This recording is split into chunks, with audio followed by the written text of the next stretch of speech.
We bring you an EWTN News Nightly exclusive tonight. CatholicVote.org tells us it has received a letter from Donald Trump promising to protect religious freedom if he is elected president and vowing to sign legislation if it crosses his desk.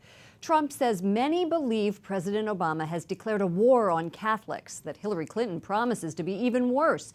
But he says he'll protect the rights of Catholics to live their faith and to act on their beliefs without fear. Brian Birch, president of CatholicVote.org, joins us now. Brian, welcome to the program. Thank you. Good to be with you. You've received some very specific commitments from Donald Trump in this letter. Tell us what they are and why they're important.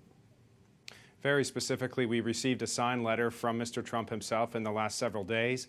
The letter makes an explicit commitment to sign the First Amendment Defense Act and the Conscience Protection Act, two very specific pieces of legislation protecting religious liberty that many groups like my own have been asking for several years.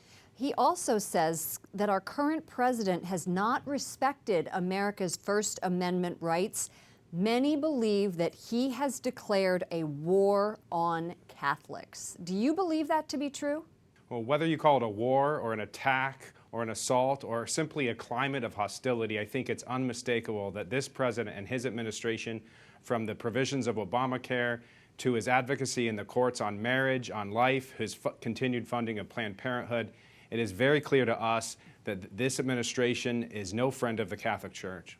As president, Donald Trump says, "I promise I will protect the rights of Catholics to live their faith." This is the second, possibly the third letter that Donald Trump has written to Catholic organizations.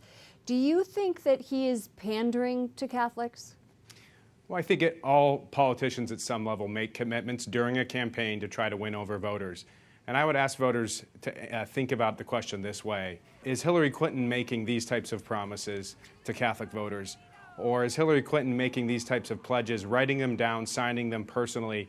I don't think so. And I think it's pretty obvious whether he intends to follow through on them or whether he's capable of following through on them, that he takes the issues and concerns of Catholics very seriously.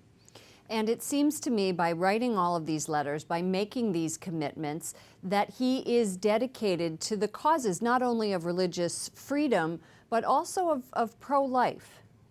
I think that's very true. He's written other letters on life, as you know. I would summarize it this way. Politics at the end of the day is personnel.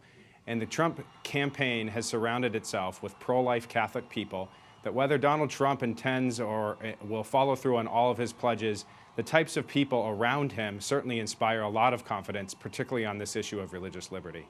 Brian Birch, president of CatholicVote.org, thank you so much for joining us. Thank you.